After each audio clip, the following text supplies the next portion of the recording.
Theorem जो है theorem number 2 circle का हम शुरू कर रहे हैं 2017 में 2015 में ये आया हुआ है। ठीक है, इसमें क्या कह रहे हैं, ए पार्ट में congruent chord of a circle और congruent circles are equal distance from its और देयर सेंटर्स।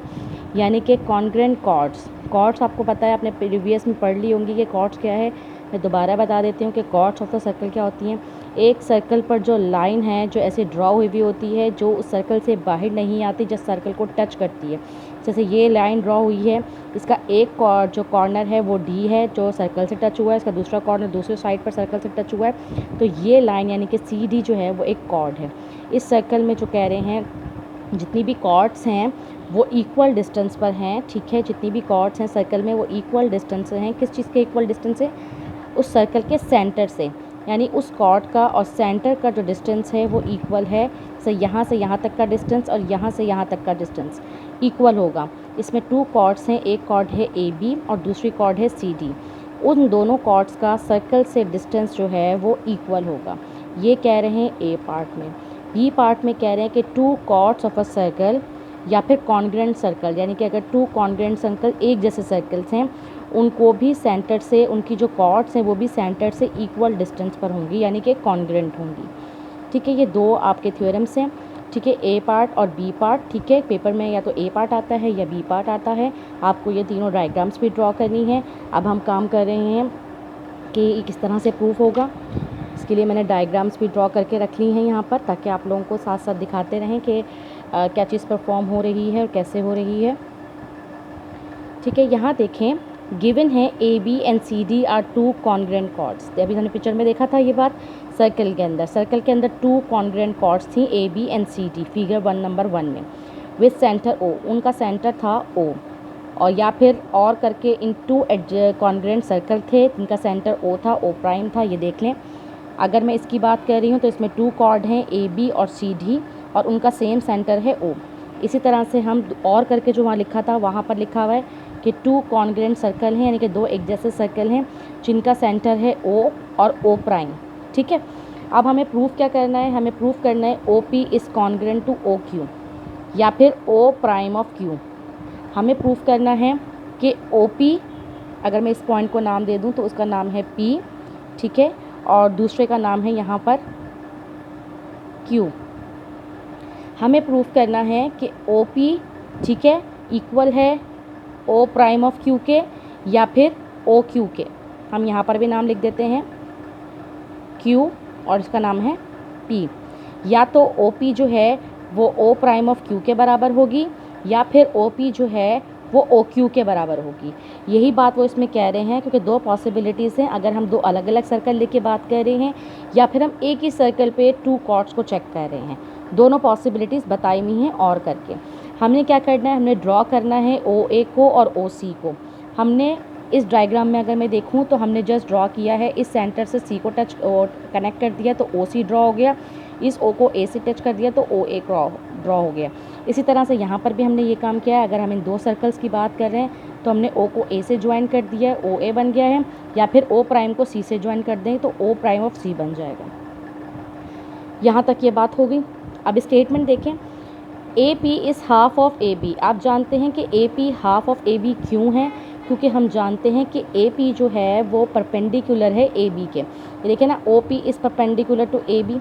अब हम इस डायग्राम पर देखते हैं। इस डायग्राम को अगर देखें तो हम जानते हैं ए पी क्या है, किसी चीज़ को बाइसेक्ट करना, यानी परपेंडिकुलर क्या चीज़ होती है कि हम एक लाइन को 2 इक्वल पार्ट में बाइसेक्ट कर रहे हैं। अगर ओ पी जो है वो हाफ ऑफ ए बी है, यानी पूरी लेंथ ए बी हो गई, और ये वाला पार्ट जो होगा वो क्या होगा, वो इक्वल होगा हाफ ऑफ ए बी के। ठीक है ना, क्योंकि आधी लाइन ए बी की ए पी के पास चली गई है, इसीलिए लिखा हुआ है कि ए पी जो है वो हाफ ऑफ ए बी होगी। ए बी की लेंथ का आधा जो होगा वो ए पी होगा। इसी तरह से same to same C Q का भी होगा। सी क्यू क्या होगा, सी डी लाइन का हाफ होगी। देख लें आप लोग, अगर मैं सी क्यू की बात कर रही हूँ, सी क्यू क्या होगा, सी क्यू असल में सी डी की लाइन का हाफ पार्ट है, इसीलिए लिखा हुआ है कि C Q is equals to half of C D. But हम जानते हैं कि ए बी और सी डी तो बराबर हैं, क्योंकि ये दोनों कॉर्ड इक्वल हैं, कॉन्ग्रेंट हैं। अगर ये दोनों इक्वल हैं तो इट मीन्स कि ए पी और सी क्यू भी क्या होंगी, ट्रांजिटिव प्रॉपर्टी के अकॉर्डिंगली ये दोनों भी इक्वल होंगी। तो इस तरह से अब एक ट्राइंगल डेवलप्ड हो जाती है, ट्राइंगल ऑफ AOP और ट्राइंगल ऑफ COQ, या फिर CO प्राइम ऑफ Q। यानी कि देखिए ये ट्राइंगल कंस्ट्रक्ट हो गई AOP या फिर C प्राइम ऑफ Q। इन दो ट्राइंगल्स के अंदर कॉरेस्पॉन्डेंस चेक करना है। OA जो है O प्राइम ऑफ C के बराबर है, या फिर हम कह सकते हैं कि OC के बराबर है। ठीक है, दूसरी बात क्या चीज़ है इसके अंदर, ये देख लें, AP जो है वो CQ के बराबर है, ऊपर बता दिया गया था। अगर ये दोनों चीज़ें बराबर हैं तो ऑब्वियस सी बात है कि ये दोनों ट्राइंगल्स भी आपस में क्या होंगी, इक्वल होंगी। अगर ये दोनों ट्राइंगल्स इक्वल हैं तो इसका ये दोनों angle of APO is congruent to angle CQO। Angle of P कहाँ पर है, एंगल ऑफ P ये रहा, और एंगल ऑफ Q ये रहा। आप जानते हैं परपेंडिकुलर के अंदर ये वाला एंगल हमेशा 90 डिग्री का होता है। अगर ये 90 का होगा तो ऑब्वियस सी बात है कि ये भी परपेंडिकुलर है CD के ऊपर, तो ये भी 90 का ही होगा। अगर ये दोनों 90 के हैं तो ऑब्वियस सी बात है ये दोनों एंगल भी बराबर हैं। इसकी तीन चीज़ें बराबर हो गई तो we can say that this two triangles are congruent और इक्वल, क्योंकि एक राइट एंगल ट्राइंगल है। अगर ये बात भी प्रूफ हो जाती है, ये बात भी साबित हो जाती है कि ये ट्राइंगल इक्वलेंट है, तो भी हम भी कह देंगे कि OQ जो है वो OP जो है वो कॉन्ग्रुएंट है OQ के, या फिर O प्राइम ऑफ Q के। यानी कि ये दोनों लेंथ भी जो है आप by the congruence of the triangle property के accordingly OP is congruent to OQ। ठीक है, इसी तरह से सिमिलर हमने ये वाला काम भी करना है। इसके अंदर in circle with centre O in figure 1 in two congruent circle with centre O और O प्राइम इन फिगर 2। ये हमने फिगर्स तो देख ही लिए। इन्होंने कहा है कि OP is perpendicular to AB and OQ is perpendicular to CD, या फिर O prime of Q is perpendicular to CD। हमें प्रूफ करना है कि AB is congruent to CD। Two chords हम जानते हैं पहले से ही कॉन्ग्रुएंट हैं। ये बात हमें प्रूफ करनी है कि दोनों कॉर्ड्स थी सर्कल की वो कॉन्ग्रुएंट हैं कि नहीं, ये बात हमें प्रूफ करनी। वहाँ पर क्या प्रूफ करना था, वहाँ पर हमें बताना था कि OP is congruent to OQ। ठीक है, अब हमने ड्रॉ कर दिया वही काम, OC जो हमने यहाँ पर ड्रॉ किया था वही स्टेप हमने यहाँ पर किया कंस्ट्रक्शन में। अब इसमें कह रहे हैं वो हमें कि हमने ट्राइंगल AOP और ट्राइंगल COQ देखने हैं जो हमने यहाँ देखी थी। AOP और COQ तीनों चीज़ें उसमें बराबर थी, इसमें भी वही तीनों चीज़ें चेक होंगी और उसकी बिहाफ पर एक ट्राइंगल इक्वल कह दी जाएगी। यानी कि यहाँ से लेके स्टेप नंबर 5 जो है वो पूरा स्टेप नंबर 6 तक यहाँ पर कॉपी हुआ हुआ है, देख लें। इसी के बिहाफ पर इन्होंने कह दिया कि AP जो है वो CQ के बराबर है, और ये बात भी इन्होंने यहाँ पर बोली हुई थी, AP CQ के बराबर है।